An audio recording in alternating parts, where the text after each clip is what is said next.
ఒక చిన్న నాస్టాలజిక్ విషయం చెప్తున్నాను. 26/11 అటాక్ ట్రైడెంట్ లో బాంబేలో జరిగినప్పుడు ఆల్మోస్ట్ ఒక 600 గెస్ట్స్ ఉన్నారు. అందులో ఆల్మోస్ట్ చాలా ఎక్కువ మంది స్టాఫ్ ఉన్నారు. స్టాఫ్ ఉన్నప్పుడు అటాక్ 1 డే కన్నా ఎక్కువ ఉందన్నమాట. ఉన్నప్పుడు స్టాఫ్ ని ప్రెస్ రిపోర్టర్ అడిగాడు, 600 మంది స్టాఫ్ ఉన్నారు కదా, మరి అటాక్ జరుపుతున్నప్పుడు 33 ఎగ్జిట్లు ఉన్నాయి, ఎవరు ఎందుకు పారిపోలేదు అని అడిగితే ఆ రిసెప్షనిస్ట్ ఏం చెప్తోందంటే, గెస్ట్లు ఉన్నారు సార్, గెస్ట్లను వదిలేసి ఎలా పారిపోతాం అని అందనమాట. ఆ రిపోర్ట్ ఏదైతే ఉందో అది వరల్డ్ లో వైరల్ అయిపోయింది. వైరల్ అయిపోయిన తర్వాత హార్వర్డ్ యూనివర్సిటీ వాళ్ళు టాటా దగ్గరికి వచ్చారు.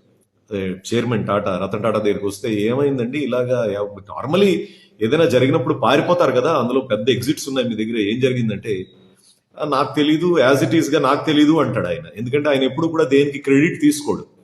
సో వాళ్ళు ఏం చేస్తారంటే, ఆ ట్రైడెంట్ తాలూకా హెచ్ఆర్ దగ్గరికి వెళ్ళారు. హెచ్ఆర్ దగ్గరికి వెళ్ళి ఎందుకు ఇలా జరిగింది అని అంటే, మొత్తం రెజ్యూమ్స్ తీశారు. మొత్తం రెజ్యూమ్స్ తీశారు అక్కడ పనిచేస్తున్న స్టాఫ్ అందరూ కూడా.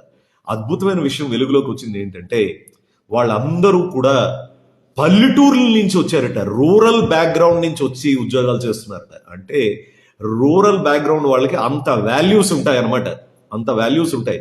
నార్మల్ గా సిటీ నుంచి వచ్చిన వాళ్ళు చిన్న పిసరు ఏమైనా జరగగానే అందరూ పారిపోతారు, కానీ ఆ రూరల్ బ్యాక్గ్రౌండ్ వాళ్ళకు ఉన్న వాల్యూస్ ఏంటంటే, గెస్టులను వదిలి ఎలా పారిపోతాం అని అందరూ కూడా, ఏ ఒక్క రెజ్యూమ్ కూడా సిటీది లేదు, మొత్తం రెజ్యూమ్స్ చెక్ చేశారు హార్వర్డ్ యూనివర్సిటీ వాళ్ళు. That's the difference between Bharat and India. Bharat వేరు, ఇండియా వేరు. ఇండియా అన్నది మన అర్బన్ బ్యాక్గ్రౌండ్.